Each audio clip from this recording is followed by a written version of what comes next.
Right, so several clips have been doing the rounds in the last day or so where both Keir Starmer himself and Jonathan Ashworth, his shadow Paymaster General, have both made frankly unprovoked attacks on Bangladeshis and people of Bangladeshi heritage in this country, as if for some reason they shouldn't be here. That they exemplify the sort of people who, should they come here as migrants, should they come here as asylum seekers, they are somehow undeserving of being allowed to stay here. An example of the wrong sort of migrant, as Labour pitches a view of the right sort versus the wrong sort. But by both of them picking on Bangladeshis, it's drawn attention to it. Not only are they stupidly attacking a demographic that, again, mostly backs Labour, as a rule in elections, but is doing so in order to deflect the narrative away from the true causes of those coming in small boats, for example, and where they come from originally, ignoring the fact that most people who risk their lives to do that do, for the most part, get asylum, not because of weak legislation, but because they have valid claims for it, and is frankly engaging what amounts to dishonest, petty racism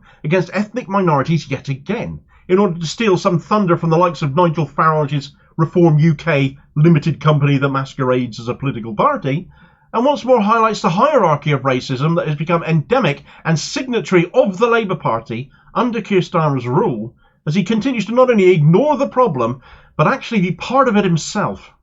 The Rwanda scheme is not a deterrent. What would your deterrent be? Well, we're going to send people back. We're going to process people's claims, and we're going to get on with processing people's claims. And those people who shouldn't be here, when they come from countries like Bangladesh or wherever, we're going to send them back. But why would that stop people getting into boats? Because at the moment, they come over here. They know Rwanda only deals with 1%. The rest stay in a hotel for the rest of their lives. That's a big flashing incentive to come here. Whereas we're saying that rather than sending flights to Rwanda, we're going to be sending flights to all the countries that these people came from by sending people back. Well, most asylum seekers, according to official figures, come from Afghanistan and Iran. You're not suggesting to voters that you'll get a returns agreement with the Taliban and with the Iranian regime. Well, we're talking about people like, we've got people coming from Albania, from India, from Bangladesh. But you just literally ignored the two countries where most asylum seekers come from. Yeah, you're not going to get a returns agreement. A big proportion is India, Bangladesh, Albania. We need to deal with those still countries. Ignoring Afghanistan and Iran. Are you saying you're going to get returns agreements with those two countries? Well, you look at each one on its merits, obviously. But at the moment, no. But at the moment, I thought you were an honest politician. I am an honest politician, so I'm giving you an answer. Are you saying you're going to get a returns agreement with the Taliban? We can get returns agreement. Well, that's a different. The Taliban and Afghanistan is a different setup. Correct. And I'm asking you, are you going to get a returns agreement? And I'm giving you practical examples of where we believe we can deal with these problems, because at the moment people coming here from the Indian subcontinent, do not get returned. They get put up in hotels and they can stay in these hotels for the rest of their lives. That's the Tory policy. So when we say we're going to get flights off, we're going to get flights taking people back to countries like this where we can get returns agreements. We're not going to put our hands in the air and say, oh no, we can't do it. Sorry, we've got to deal with this issue. Right, so that was, I think, an absolutely belting clip of Victoria Derbyshire, clearly getting angry, frankly, with Shadow Paymaster General Jonathan Ashworth, who, in a recent video clip on another of my vids that I covered, was running away from people demanding answers from him. People from the Muslim community in Leicester South, where he's standing, demanding to know why he, as their MP, did not back a proper ceasefire in Gaza back in November. And now here he is attacking Bangladeshis this time around. He mentioned them specifically 3 times there in under 2 minutes, along with people from India and Albania, just casually throwing these people under the bus to justify Labour's attack stance, frankly, which was people apparently staying in the hotels for the rest of their lives, which is ridiculous. Yes, the Tories have failed badly on asylum, but people awaiting their asylum claims do not sit there forever, nor do people awaiting deportation sit there forever. Do not move in permanently. That is a stupid and quite unnecessary claim when we know the Tories have failed on this and are electorally toast, and Labour should be able to make a much better argument without resorting to this much dishonesty about it. Keir Starmer echoed a lot of what Jonathan Ashworth said there in a televised interview he did. However, given that he did his with the Murdoch Sun, the scum as I prefer to call it, and this channel refuses point blank to use that hateful rag for so much as literature liner, let alone play a clip of it, I won't be playing that one. But he did complain on it, on the matter of migrants and migration, that people from Bangladesh were not being removed. So how many Bangladeshis, if that is going to be Starmer's target now, have already upset a great many Muslims in the country over Gaza, mostly Bangladeshis already being amongst that Muslim demographic, are coming here to the UK then though. According to worlddata.info, the number of Bangladeshis who made new asylum claims to the UK in 2022 was just 3,468. Many fewer than, for example, went to France or Italy. Of that, 35% of them won their right to claim asylum, meaning their case had been proven, and to do that they will have had to have evidenced a well-founded fear of persecution if they were to be sent back to their country on the basis of things like race, religion, nationality, political opinion, or being a member of a particular social group, for example, disabled or LGBTQ+. So what sort of human rights issues did it have in which case in Bangladesh, which might prompt such asylum applications? Well, here's what Amnesty International said about Bangladesh last year. The government intensified its crackdown on the rights to freedom of expression and peaceful assembly ahead of general elections scheduled for January 2024.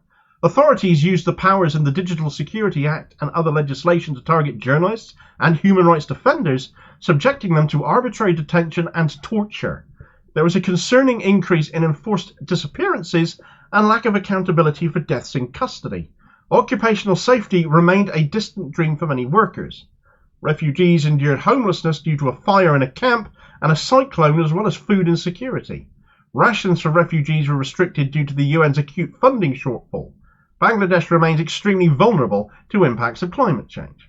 That sounds like the sort of circumstances some people very much would have a valid case to claim asylum elsewhere over then, as Keir Starmer and Jonathan Ashworth choose to pick on them specifically as if they have no reason to seek asylum whatsoever. Last year, 67,337 people made asylum applications in the UK, according to the Refugee Council. If I were to assume Bangladeshi arrivals for last year were ballpark similar to those 2022 figures that I found, the only year I have figures for, because they aren't one of the bigger asylum demographics, not that you'd get that from listening to Starmer and Ashworth right now, Bangladeshi asylum seekers would make up, therefore, just about 5% of all asylum claims.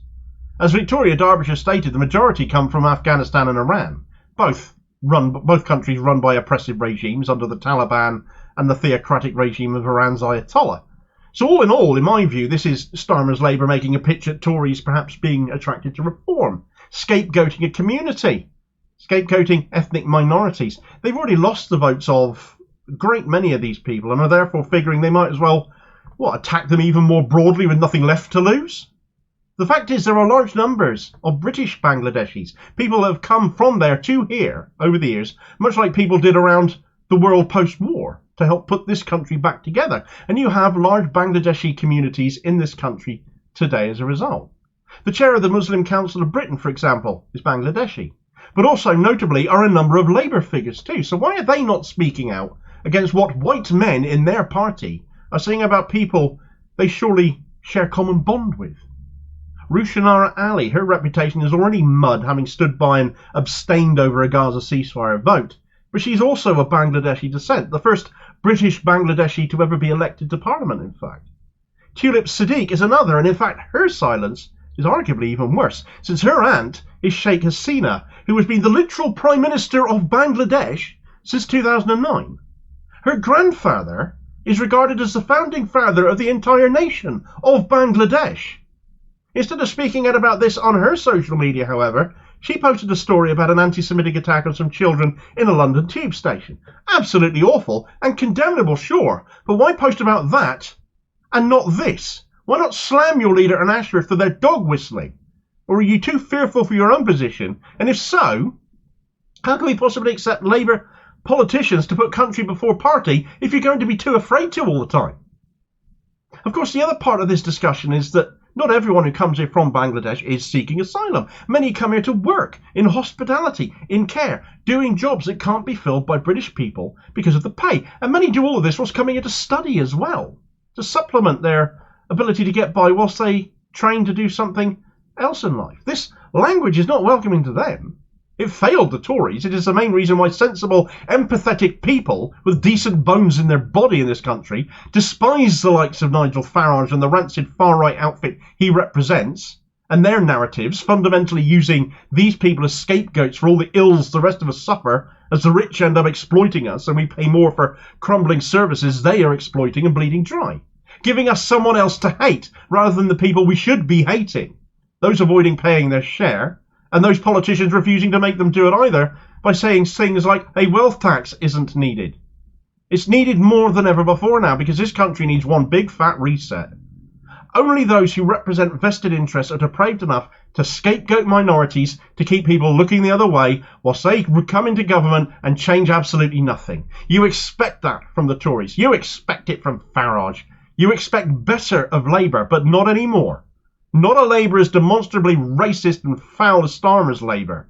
The rhetoric of Starmer and Ashworth now could have come from any Tory or Reform UK spokesperson, and you would not know the difference, in my view.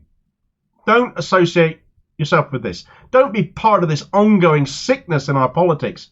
Take your vote elsewhere. Certainly in Leicester South, there is that option, where one of 19 former Labour Leicester City Council members that the party barred from restanding, disproportionately from ethnic minorities incidentally as they were, is standing against Ashworth, standing for the Green Party. And being Muslim herself, Sharman Rahman had something to say to his awful interview, tweeting out, "Wow, there's a lot of venom here for people from Bangladesh, India and the Indian subcontinent, many of whom hold up our public services, by the way. I wonder how his many constituents that have originated from this region will feel about this rhetoric." I wonder the same thing, and I hope they'll be looking to give their votes to Sharman Rahman instead as a result. Jonathan Ashworth made a mockery of himself amongst voters only a few days prior to this. He really ought to be losing vast swathes of the ethnic minority vote in his seat, where apparently 1 in 3 people identify as Muslim, incidentally. Not only for what he said in this video, but running away from them as well and referring to them as bullies trying to intimidate him. Earlier this week this happened, as this video recommendation will tell you all about, and I'll hope to catch you on the next vid. Cheers, folks.